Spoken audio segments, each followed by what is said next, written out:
I have a National Geographic magazine here to show you. Lately, I've been watching a lot of ALB's magazine flip-throughs, and since I collect magazines, books, and postcards, I was inspired to go through some of mine since I haven't looked at any of them in a while. But I thought it would be a good opportunity to do someone else, not just by myself. So I wanted to share it today.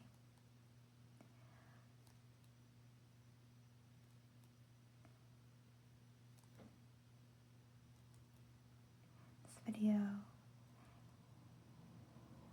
is not going to be very professional because I'm thinking of it more as a fun little project. So you may hear cars in the background or some squeaking because it's a little windy outside, or my fridge running in the background. But that's okay because you can think of this as you are hanging out with me real time, and I am flipping through this magazine and narrating it. And of course, this is an older magazine, and like with any older magazine or any kind of media in general, we want to use our critical thinking skills and question some of the wording if there's anything dated. But I think it's an interesting way to learn about the world to go through magazines. This is a special magazine to me because it was one of the first thrift antique finds. I don't think it's antique. It's from the 70s, but it was from an antique store. Antique. Anyway, it was one of the first items that I bought for myself when I first started getting into collecting old objects like books, magazines, things like that. So I have a mechanical pencil here. I'll do some tracing and we'll flip through this magazine together. So this magazine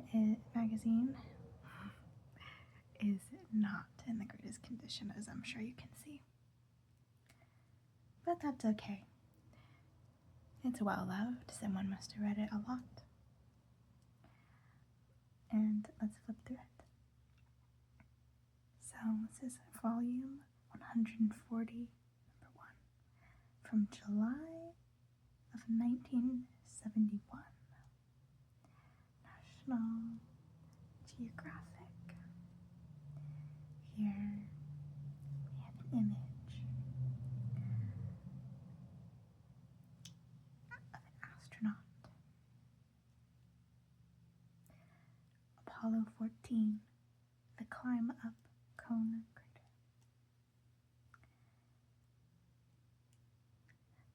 Look at this cute little border.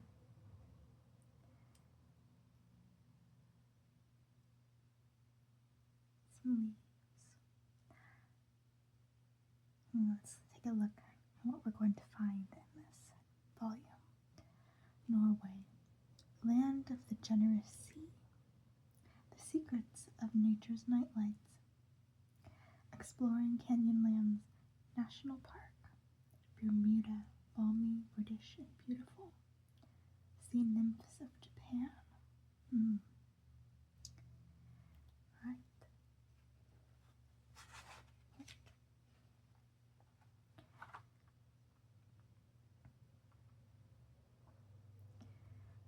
What we have here, some credits, it seems. in ag. Ooh, Parker 75 classic ball pen. The gift that costs $12 an ounce. The sterling silver Parker 75 classic ball pen is $12, with matching cartridge pencil $24. A memorable gift for personal or business friends. Other fine Parker pens to own or give, from the $1.98 jotter ball pen to the $150 Parker 75 presidential pen. Parker, maker of the world's most wanted pens. See this pen. It's quite fancy, actually. Balancing. Has an arrow on it. To be honest, I don't think I would buy this pen. No. Not quite my style. I don't think so.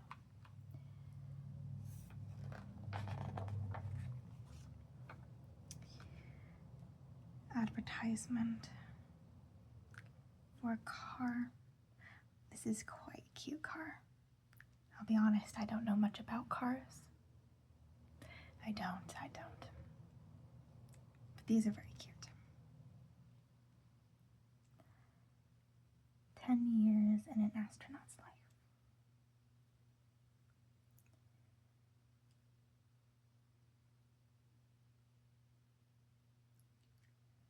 From the Apollo 14 articles, I assume. National Geographic Society membership, $7.50. Calendar year 1971 membership. Dues include subscription to the National Geographic. Is the National Geographic magazine completely closed now? I know the website is still online. I feel like I have one from 23. I assume it's still going. Good news about bumpers. All 1973 model cars will have better bumpers to comply with a new federal standard. Allstate will cut collision insurance rates 10% on cars that meet this new standard. Allstate. Can never escape Allstate advertisements, can we? Anyway, I was mentioning whether National Geographic is still around. I say that because I feel like people don't really read magazines, in part because they're so expensive. I feel like I would like to buy magazines, but then every time I go and look at one, it's like $10, $20 for a magazine, and I put it right back down. But I can get vintage ones for cheaper, even though they're not as modern.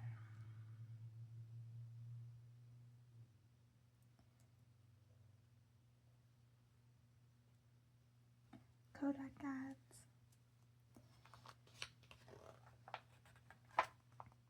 Our South Pacific. Come home with us some enchanted evening. Fly out with us from Los Angeles to New Zealand in our South Pacific. Air New Zealand. These pictures are quite lovely.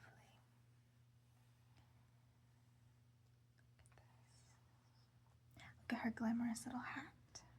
Yes. Her pigtails. Very cute. September, Alaska's favorite time of year. Interesting. What's in here?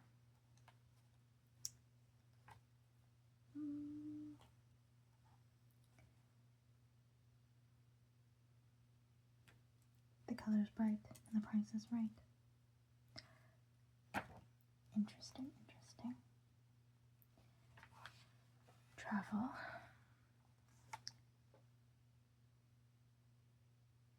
Advertisement for a haircut. Read it and sleep.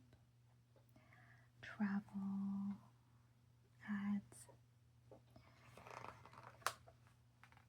A new KitchenAid dishwasher, built better, not cheaper. Okay.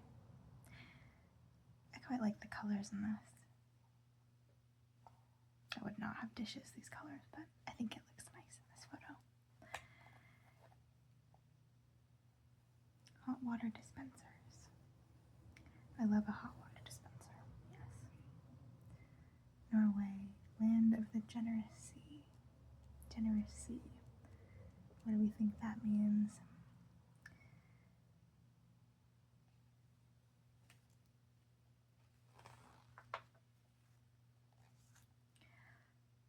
Very pretty, very pretty. Forbidding fangs of the Lofoten Islands. Oh, Lofoten Islands? Characteristic of much of rugged Norway. Guard a fishing hamlet shivering within the Arctic Circle. Very pretty. Snow mountains.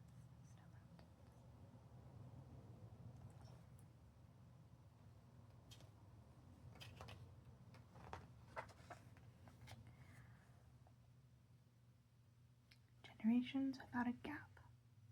Camping on a busy sidewalk, a skylarking student wins a friendly word from a more senior citizen in Bergen, tourist hub for Norway's fjords. Fjords? I feel like I've never heard that word pronounced. I think it's fjords, is it not? Red cap identifies the girl as a secondary school senior awaiting final exams. Each May, the launch the fun and foolishness that the rest of the populace good-naturedly accepts in a land remarkably free of social tensions.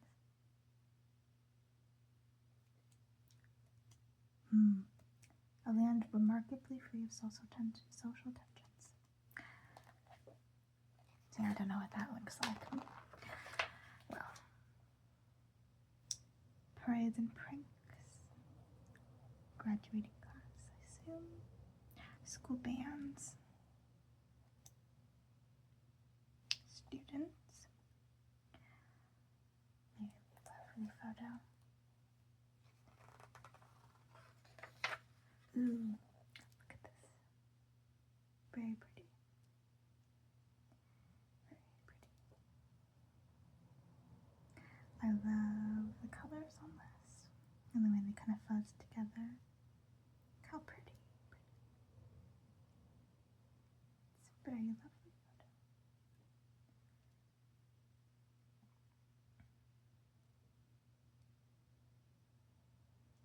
Hue of the midnight sun glows, and the gown created by Plus, a colony of craftsmen in Fredrikstad. In the medieval town's workshop, visitors can watch artisans ply trades ranging from pewter casting to bookbinding.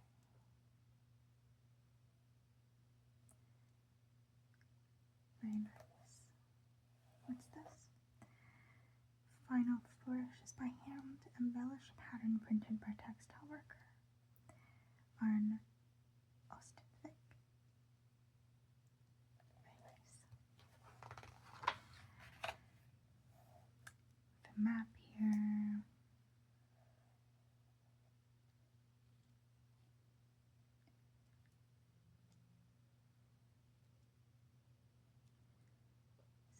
Some ships.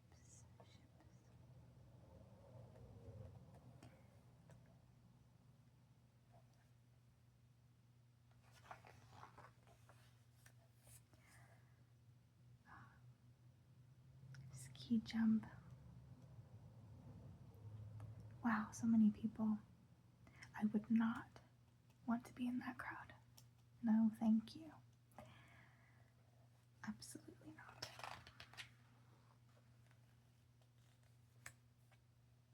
Let's move this magazine over just a teeny bit. There we go.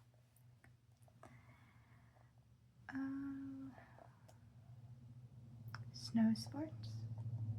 I don't know much about snow sports, so it'd be interesting to actually read through this.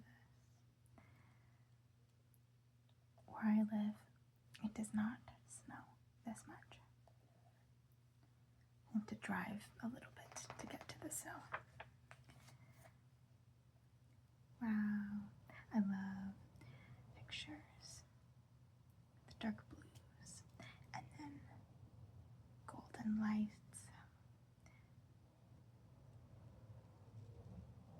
always looks so lovely. Embracing the ford that funnels its wealth, dusk-dimmed Bergen, lamp laps against mountain walls. Deep inner harbor foreground pokes past medieval and modern buildings to the city's market center. Isolated from eastern Norway until the Oslo Railway reached it in 1909, cosmopolitan Bergen reflects the flavor of trade ties with England, the Netherlands, and Germany.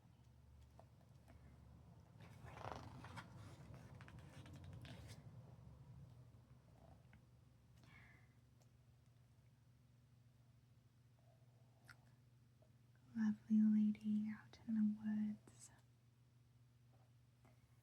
I feel like I should have taped down this little background. It keeps moving around, but that's alright because this is not professional. No, this is for fun, figuring it out. We don't have to start off professional, no, we start off learning. So, we're just having fun. Ship. Quite a big ship. Yes.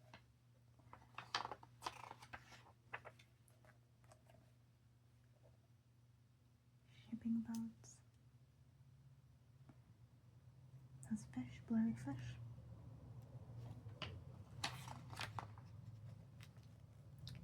Curtain of cleaned cod dries on huge racks near Svolvær. Perhaps awaiting shipment to markets around the world.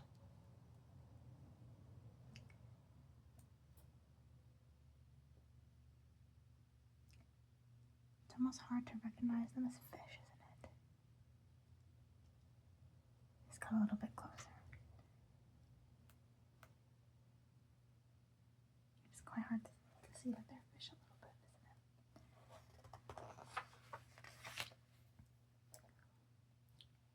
Lovely wooden buildings. Warehouses. Perhaps they wouldn't be described as a lovely wooden building, but I think they're lovely. I think they're quite nice.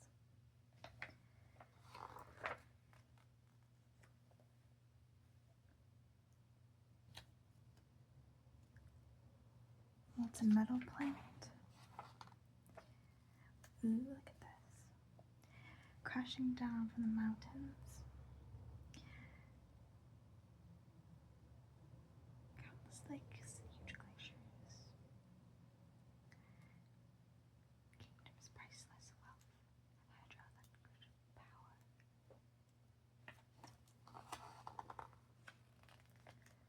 Lapis depart for greener pastures. Oh, look at these little guys. Look at them.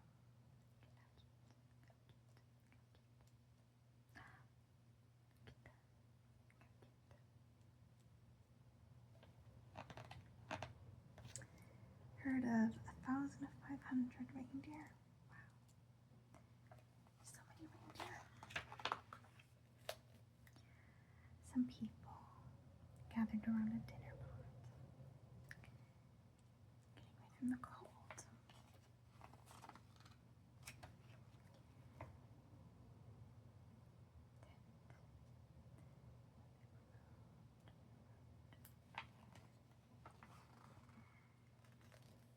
Wow, what is that? Yes. What is this? Lilliputian Flensers. Last whaling station. Oh, I thought it looked like a whale, but I was like, wow. Sperm whale, 50-ton carcass will yield oil from the blubber, animal food, and fertilizer.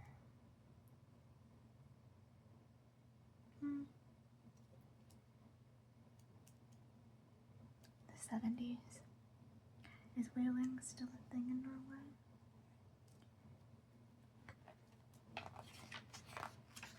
I'm not sure. Wow, look at this little outfit. Very cute. Very cute. Very cute. Those buttons. That's very cute.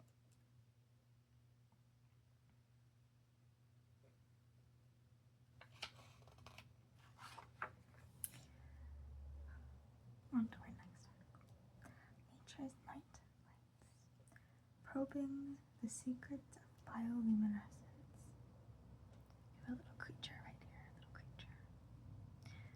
The glowy rump. Malaysian firefly. Yes, this is the colors I'm talking about.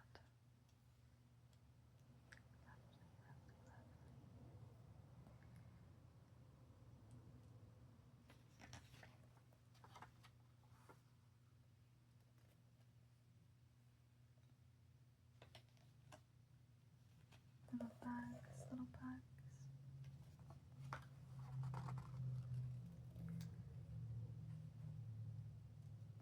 Unmasked by a microscope.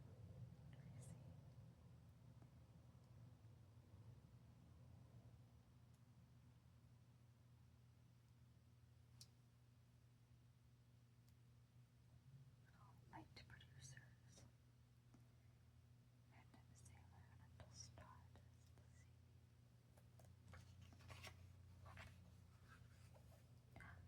Oh, you have an eye.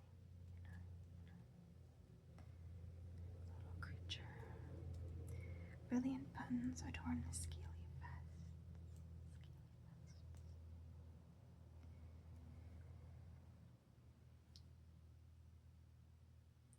Brilliant buttons adore scaly vests of Vincigueria, inch-long denizens of Mediterranean depths. Minute reflectors direct the light's glow downward with light-producing organs called photophores. Hosts of marine fishes glimmer in abyssal darkness, possibly to identify themselves to others of their species, to signal danger, or to attract prey.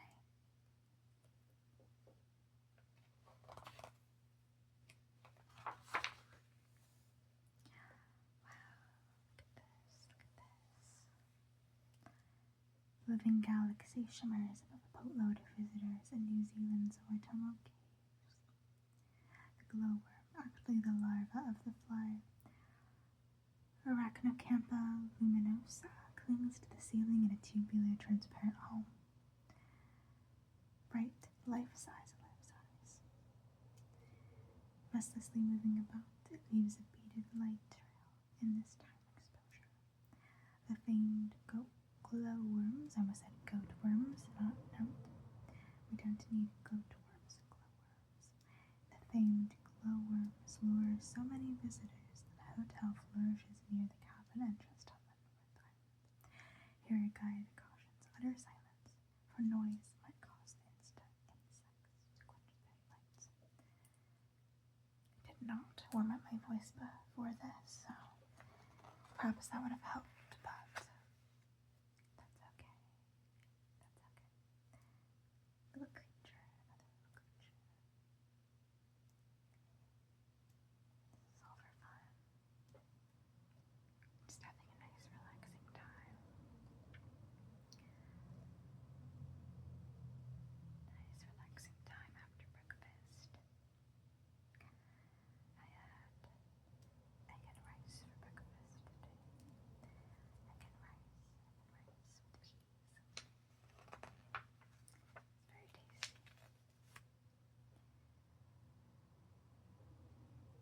Collection site. Fireflies yield pocket money at Oak Ridge, Tennessee, where Photinus abounds, pursuing the familiar creatures with nets. Expert foragers may capture as many as 250 an evening, and a collector below eyes her catch. Each morning the youngsters market their fireflies, which the buyer will freeze in dry ice in Air Express, where scientists probe the mysteries of bioluminescence. Oh, freeze them in dry ice, that's very sad.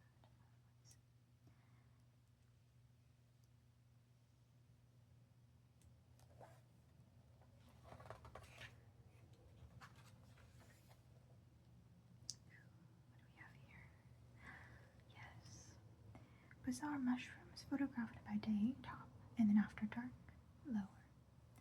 Emit enough light to record their shapes on film. Numerous species of light-producing fungi and bacteria glimmer in damp, shadowy nooks around the world. To luminesce Plants probably use the B vitamin riboflavin. Scientists are uncertain of the light's biological function. Candelabra of the forest night. Graceful mushrooms hide their light bulbs under greenish lampshades. This species, photographed in Borneo, was visible at 40 yards. Oh wow. Very cool. Wow, what is this? A platter of shrimp and fish.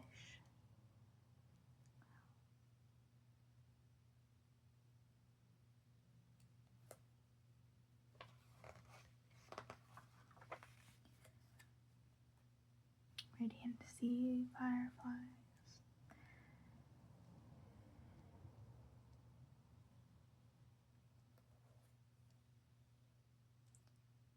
Sea creatures light undimmed by death. I like that. That's very cool. Jeweled pin set with blue diamonds, Japanese squid, glitters with photophores. A light triggered at the end of this time exposure reveals the animal's body. Diadems of bright photophores adorn Wadasenia's eyes. Left. When netted, the squid shrivel, leaving their eyes grotesquely extended.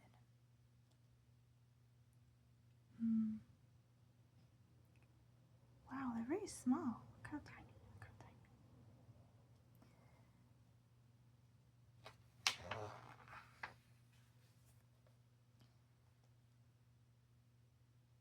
Squid. More squid. Moving on to Realm of Rock in the Far Horizon, Canyonlands, Peru. Photographed by Walter Myers Edwards. Let's see. 30 square mile puzzle in sandstone.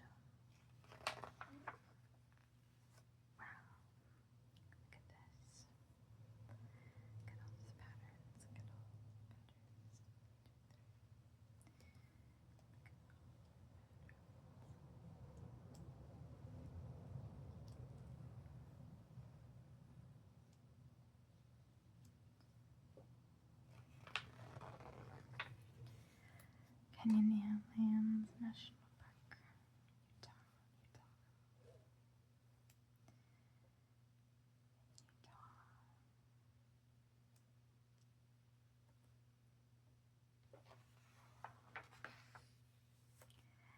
We have some silhouettes here. White as the salt that inspired their name, the 12,000-foot La Salle Mountains begin to don autumn capes of snow. Autumn caps. Caps of snow. Capes would be quite different, yes. Spanish explorers christened the peaks in acknowledgement of the vast salient deposits under the area. I don't think that happened. There were people there before Spanish explorers, but sure. Between these campers, silhouetted at separate time in the distant red rock plateau called Hatch Point, lies the Colorado River, locked in the windings of the awesome gorge that it cut as the land gradually rose through the eons.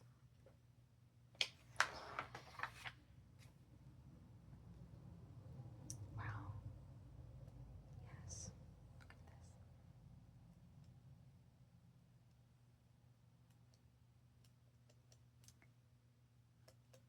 Very round. Very tall. Yes. Measuring a mighty pillar.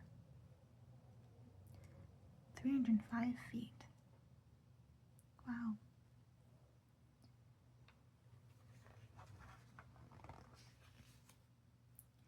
Profile reminiscent of Stonehenge gives a name to Druid Arch, whose 360-foot height dwarfs a human viewer. No one knows exactly how many natural arches bulk against the horizons of Canyonlands country. A young journalist from Moab, Utah, who investigates them as a hobby, has tallied 150 natural arches.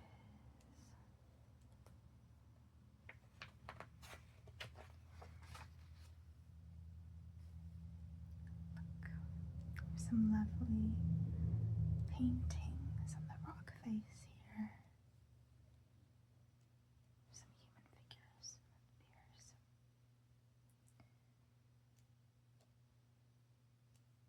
Some lovely figures. This is a little rabbit. Oh, look how cute.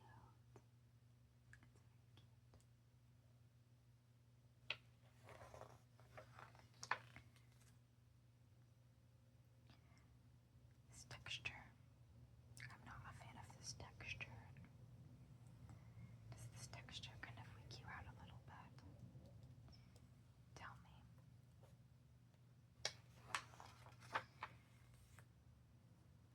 Some little boats. Little boats. 1, 2, 3 boats. Well, actually, 1, 2, 3, 4, 5, 6 boats. 6 boats.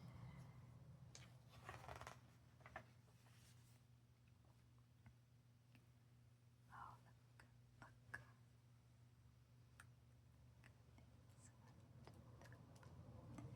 Very cute. Out of this arid desert springs a bright bounty, mutually beneficial colonies of algae, fungi, mosses, and lichens form a rough, dark crust that enriches and preserves the soil, supporting these ground-hugging daisies. Some lichens sustain algae that draw nitrogen from the air and deposit the much-needed element in the desert soil. Other algae secrete a substance that helps hold the soil together. Daisies. Having daisies, how cute. Tadpole shrimp.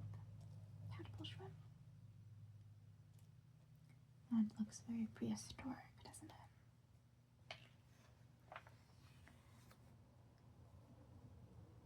Passage through solid rock.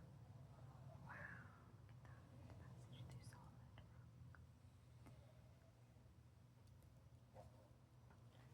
rock. Bermuda. Balmy, British, and beautiful.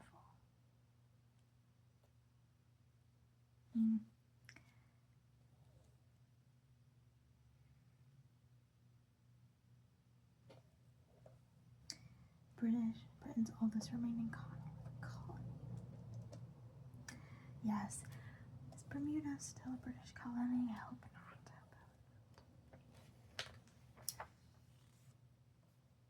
Ooh, look at this. How pretty. How pretty.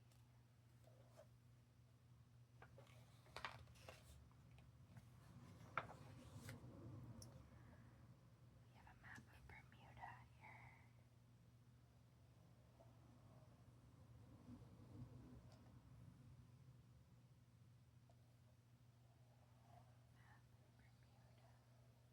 Look at all those islands. Or, those aren't islands. What are those? Shipwrecks. Shipwreck data. Oh, those little shipwrecks. Shipwrecks all over.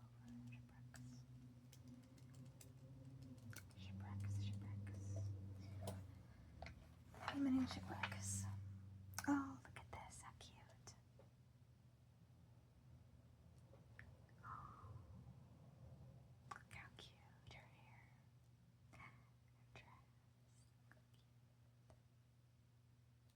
It's cute. There's a little bit tiny gazebo, perhaps? A tiny gazebo. That's very cute. Look how cute. Look at her hair. Flowers, is that? Very cute. Posing for whimsical snapshot. Take over the traffic policeman's bird cage. Traffic policeman. Bird cage. Never heard those words combined before. I have a lady and her child on this bike. Look at this yellow building. I love when buildings are painted bright colors. Why do we need gray when we can have beautiful, bright colored buildings?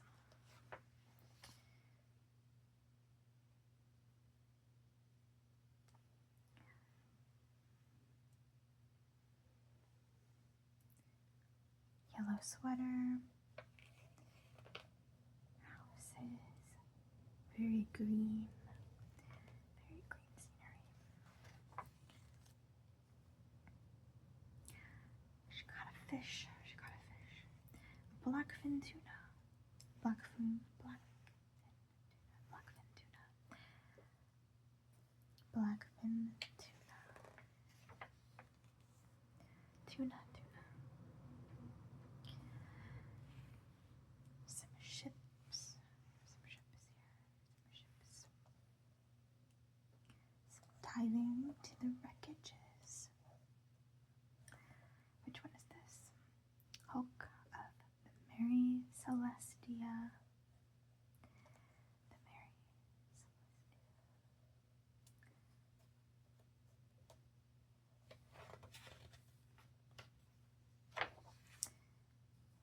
Oh, look at this horse. I have a horse here. Look at this horse. The fluffy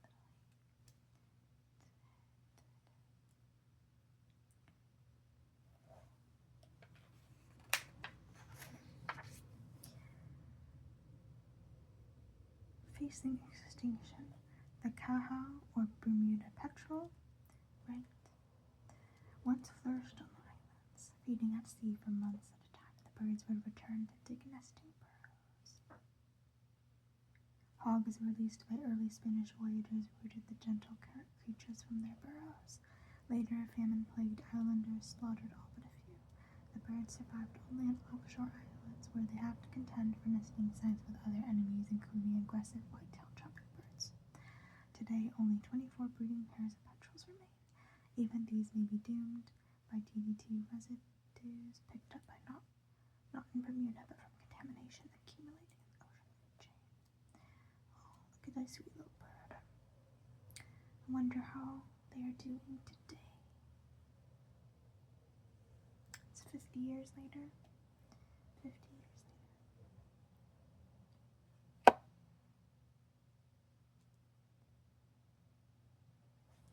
What is this? Prickly pear. Prickly pear.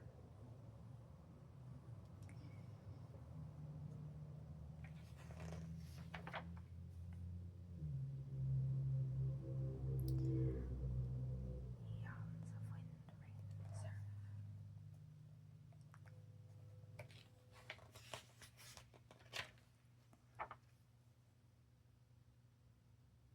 Oh, look at this little dog. Looks like it's being held hostage a little bit. Look at that little dog.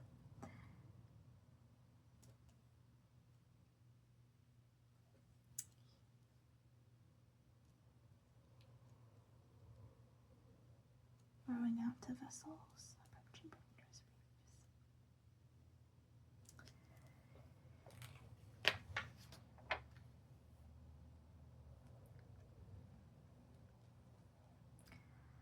Ship struggling in the water.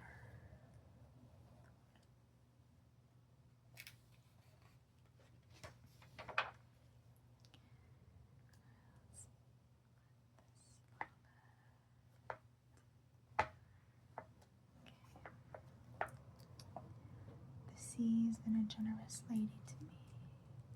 Acknowledges pure Bermuda treasure diver. But he cautions most divers find her as stingy as a miserly aunt. Okay.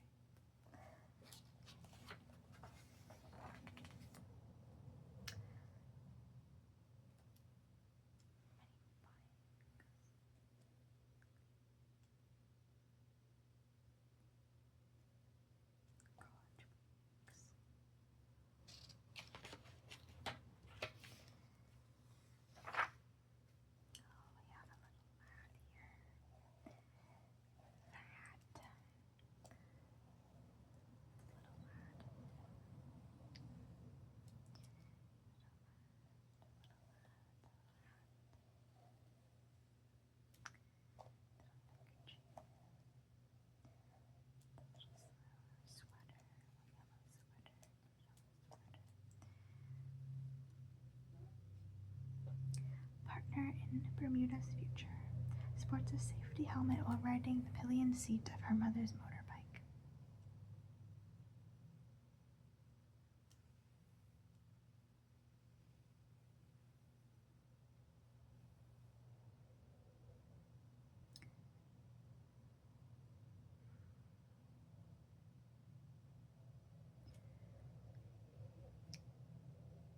Blacks comprising 62% of the population.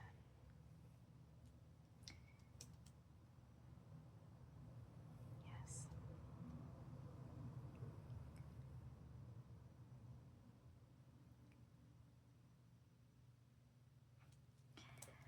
I'm just gonna comprising so much of the population. It's like having them participate more is an urgent goal. Yeah, I wonder whose fault that might be. That more than half of the population is not participating in the country's affairs. Wonder whose fault that may be. Okay, Japan. Japan. What do we have here? Ooh, some block prints. Some block prints of some diving fisherwomen. How lovely. Diving for fish. Where are those fish that are cleaning feet?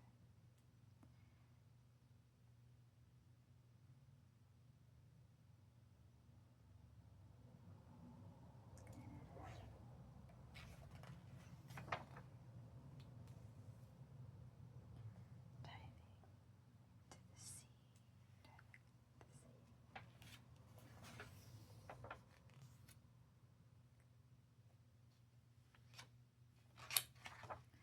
The rope to keep her connected. White cream guards her face against the hot sun. Goggles help her to see underwater. Breathing aids. Oh, they're diving to abalone beds. Diving to abalone beds with this jewel to provide the abalone. Seabed. How wonderful.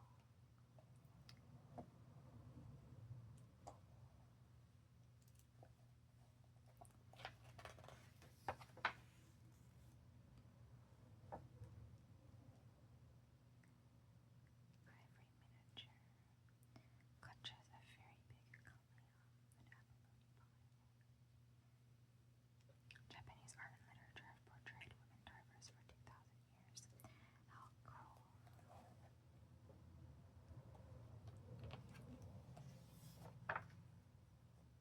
What is that? What is that?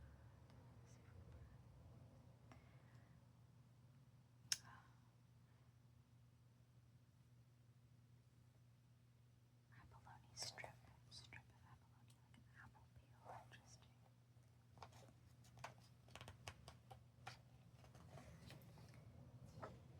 So, let's see. Patroness of the wooden likeness of Princess Yamato holds out an abalone as an offering to the sea near Kusaki. Ancient manuscripts testify that here, in 3 BC, this daughter of an emperor chanced upon diving women after establishing a shrine. Finding the Amma's abalone delicious, she ordered that it be presented regularly to the shrine, thus giving special honor in the Shinto region and the Shinto religion to the sea maids of Japan. How wonderful. Same color scheme. Beautiful. Goddess